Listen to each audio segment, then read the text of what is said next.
네, 여러분 반갑습니다. 평경장입니다. 다들 설 연휴 잘 보내셨죠? 현재장은 10일 동안 만들어졌었던 이 천국의 계단을 단 하루 만에 이렇게 무너뜨리는 게 관찰되고 있어서 낙심하고 계시는 분들 많으실 겁니다.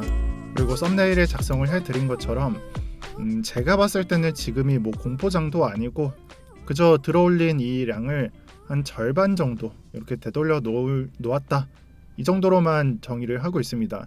물론 여기서 지금 그림을 좀 크게 본다면은 이 하락 추세선을 맞고 이제 내려오는 게 아니냐, 이것도 반영해야 되고, 앞으로 하락을 그리는 것도 맞지만 제가 이 지금의 하락량으로만 봤을 때는 그냥 딱 절반 정도 되돌리는 중이다, 이 정도만 해석을 하고 있고요.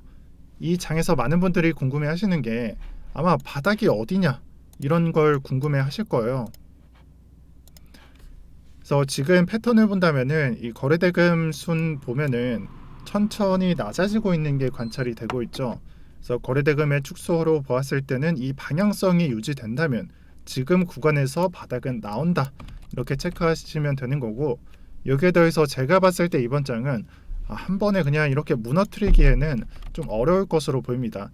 아마 지금 같은 이런 단기 저점들 만들어주면서 무지성 횡보 및 이런 단기 반등 만들어주다가 그 다음에 이렇게 쏟을 확률이 높다라고 말씀을 드리고 싶고, 따라서 지금 구간에서는 이 단기 지지 의지하면서 매매하셔야 되는 구간입니다. 그래서 이 지지 구간이 좀 믿음직스럽지 못하다 시면은 이렇게 마지막 저가 나올 때 매수 들어가시면 되는 거고, 그와 반면에 나는 단기 지지 믿으면서 단기적으로 조금 수익을 내고 싶다, 그러니까 바닥에서 반등 나오는 이 수익을 먹고 싶다 하시는 분들은 좀 매매를 활성화시켜도 됩니다. 다만 이 구간을 이탈했을 때에는 손절을 해야 된다라고 강조를 드리고 싶고, 그 구간이 예전에 39.5K 이탈했던 거나 아니면 이 구간 이탈했던 거나 그거랑 똑같은 매매를 하시면 되는 겁니다. 그리고 이 모습은 제가 브리핑 드릴 때 다분히 18년도장을 좀 참고를 많이 했어요. 그래서 한번 큰 추세가 나온 다음에 무너뜨린 다음에는 이 단기 지지 구간을 지지하면서 조금 이런 반등이 조금 나오게 되고, 결국에 최후에는 이 최후 저가를 만나러 가는 그런 모양새가 나올 것이다 라고 정의를 했고요. 다만 여기서 이번 연도에서는 좀 다르게 볼 거는, 여기서 좀 뭐랄까 한 파동이 더 나왔으니까, 그래도 반등이 한 번 더 진행이 됐으니까 비교적 이 저가를 만나러 가는 그 기간, 그런 시간까지는 좀 짧게 걸릴 것으로 분석이 됩니다. 그래서 제가 말씀드릴 때는 한 2분의 1 정도, 절반 정도 축소돼서 그 기간이 좀 짧게 그려질 것이다 라고 말씀을 드리고 있어요.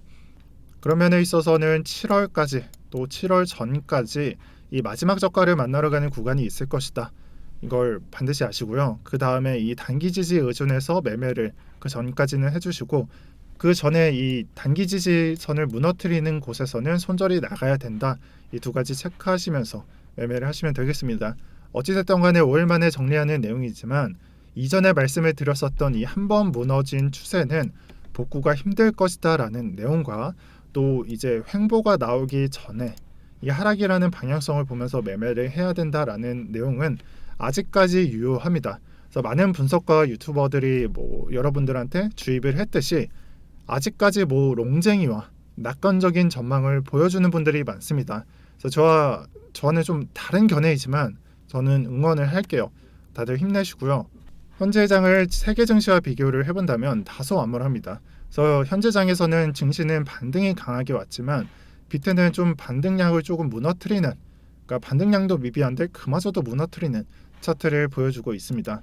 그래서 과거 차트로 이게 좀 맞는 내용인가, 좀 정직한 내용인가를 체크해 본다면, 우선 21년도의 여름 반등은 비트가 후행성으로 따라왔었고, 날짜를 본다면 6월 20일, 7월 20일 이렇게 진행되죠.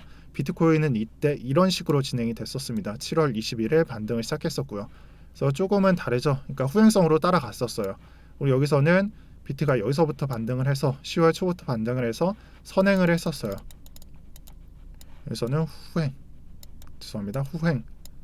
후행입니다. 그래서 둘 다 다른 결과를 보여줬으니까 신뢰도 면에서는 지금 차트를 봤을 때는 뭐 선행한다 후행한다 면에서는 킹직 모른다라고 정의를 하시면 되는 거고, 그래도 조금은 암울하다라고 보시는 것이 좋겠습니다. 왜냐하면 반등량을 크게 못 가져갔기 때문이죠. 또한 미 10년물 국채에서는 마의 2%대를 못 넘기고 있습니다. 그래서 마의 2%는 여기고 21년도의 상반기 또 22년도의 상반기 둘 다 못 넘기고 있고 아마 금리 인상 시기 발표에 따라서 이 2%를 넘기느냐 넘기지 못하느냐 이게 결정될 수가 있어서 단기적으로는 횡보 생각해 주셔도 좋겠습니다. 이 부분이 컨센서스대로 뭐 3월 5월로 금리 인상을 생각해 본다면 여기서 전문가들의 의견은 3월이죠. 그렇게 된다면 이번 연도 하반기에 바이든 중간 선거를 좀 고려해 봐야 되는데 그 내용이 하반기까지 인플레이션을 잡아야 바이든 대통령의 중간 선거를 비벼볼 수 있기 때문입니다. 그 중에서도 상원은 무사히 넘겨야 되는데 그래서 저도 잘 모르겠습니다. 일단 하원은 넘길 수 있어요. 하지만 상원은 넘기기 아마 힘들 겁니다. 그렇기 때문에 뭐 중간 선거를 넘기기 위해서 기를 쓰고 인플레이션을 죽이려고 될 거고 분석가들의 의견대로 3월에 시작을 한다면 그 시기에 맞춰서 한 2주 정도는 좀 불안한 장세 뭐 금리 인상은 당연히 상승하고 그에 만든 약간 투자 상품의 불안한 장세 그렇게 예상하셔야 됩니다. 그리고 개인적으로 저는 5월도 조금 가능성 있어 보인다.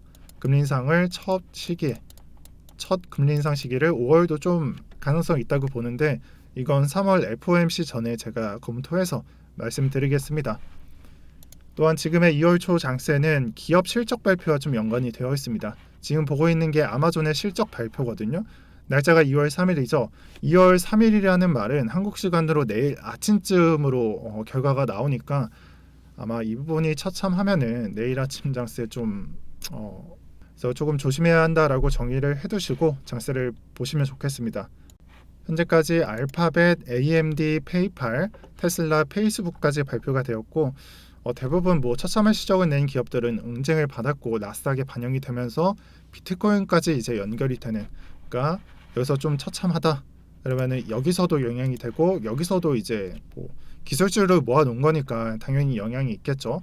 영향을 주고 이 부분을 따라서 비트도 나스닥 하락은 무조건 따라가니까 영향을 주고 이렇게 3단계를 밟는다라고 생각을 해보시면 되고요.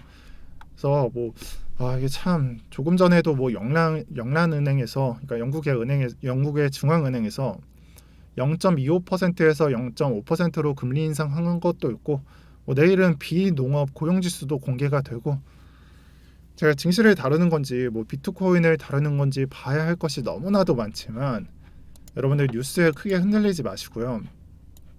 그냥 저가가 나오면은 여러분들이 체크할 수 있는 뭐 단기 지지 같은 거 체크하시고 그게 단기 지지에 의존하는 뭐 매매가 되었던 아니면은 정말 최후의 저가에만 매수를 하겠다라고 생각을 하시는 분들 있죠.